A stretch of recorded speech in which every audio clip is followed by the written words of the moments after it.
Hi, I'm Rob, and in this Gems of War video, I'm going to take a look ahead into next week and tell you what is going on in the world of Gems of War. It's quite an exciting week. It's the first seasons featuring these new Immortals, and we got our first featured Immortal at the same time, so more on that later.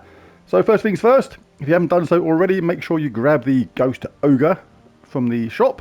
Make sure you get it if you've not got it already, dealing damage to an enemy and exploding some ghost gems. So yeah, if you haven't got it, make sure you get it. Anyway, quite an exciting thing happened last night. It was a bit weird. Haven't seen this before.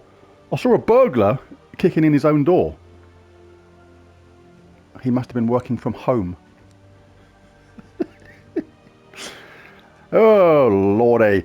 Anyway, next week, of course, we get a new Soul Forge. I'll be doing my Soul Forge video on Monday morning, telling you what I think are the best weapons and indeed the best troops to craft from there. It's also the continuation of the current campaign. Let's see what's going on next week.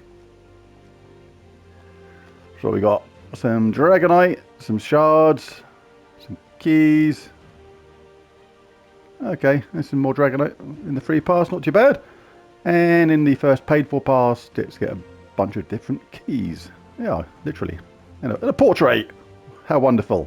Anyway, it is what it is. Very easy to collect. Make sure you do these simple tasks.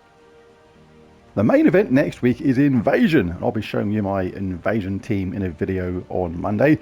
We pick up this new troop at the same time, Crypt Worm. There it is, the ugly, rancid, stinky looking thing on the screen at the moment. The spell is Burrow of Bones. Deal magic +2 damage to an enemy. If they're a tower, deal 3 to 5 times damage based on my ascensions, and convert all skulls to Doom Skulls. Uses purple and brown with a mana cost of 12. First trait, Undying, immune to poison, disease, lycanthropy and deathmark. Second one is Haunted, 15% chance to create a ghost gem when my turn begins. And the third one, Siegebreaker, 3 to 5 times skull damage versus towers based on my ascensions. That troop available Monday during the Invasion event. Monday also means a new Underspire, of course, and I'll be showing you my Underspire team in a video. So look out for that, a nice quick team hopefully to whiz through the Underspire dungeons as quickly as possible.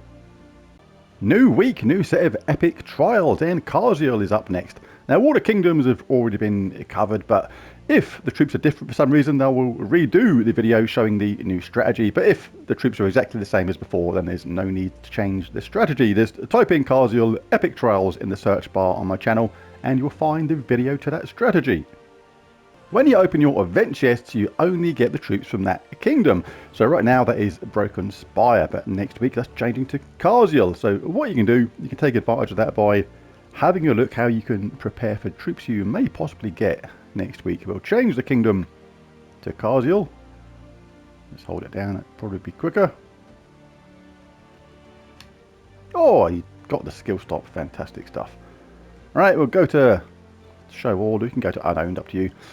But yeah, it shows every single troop from Karziel. So anybody that's greyed out, that is a troop you are missing. But do bear in mind that ones like this, they're from Emperor Nazar and Karziel. That is the Underworld troop. You can't actually get that from those chests. So make sure you go to the Underworld to try and pick up those troops. So only the ones that are from Karziel and Karziel only you can actually get from these chests. And you can take it one stage further. You can pop the mythics to the top as well.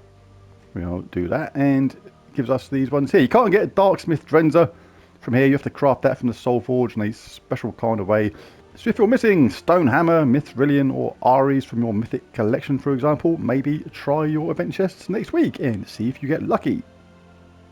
But of course, the real big thing starting Monday is the start of the new PvP seasons. It's going to be featuring those new Immortal troops, 10 of them, to try and collect by collecting 10 of their Immortal souls to unlock each one. You have to be specific for each one. And we get the featured Immortal for this season as well, which is Immortal Glacier. Let's take a look at her spell. Now it's a bit weird because on Terran's World it's described as Crystal Spears, but it says deal 0.6 true damage to 5 random enemies, boosted by frozen enemies. If used in Winter's Reach, deal double damage, a 3 times ratio, using blue, yellow and purple mana colours with a mana cost of 30. So obviously that damage is strange. Obviously we'll have to take a look at that Monday and see what her actual damage is. And the first trait is Water Heart, gain 1 life for each blue ally. Second one is Invulnerable, so immune to all status effects, Devour, Mana Drain, Transform, Lycanthropy and lethal damage.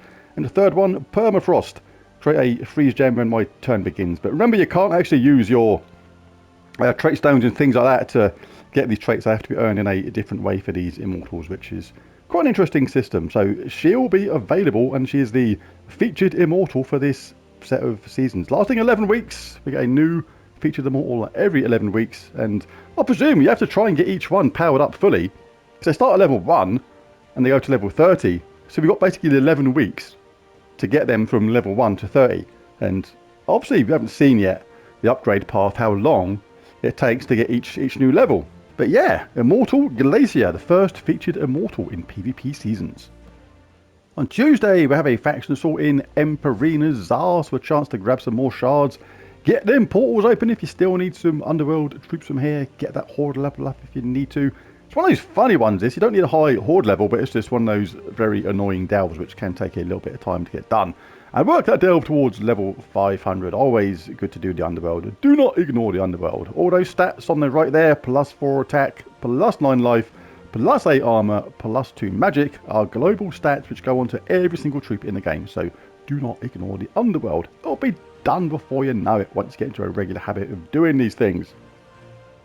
On Wednesday, it's pet rescue time, and Crinkle's toy bag needs rescuing. Gives +5 skill points at the maximum level for Chris Crinkle.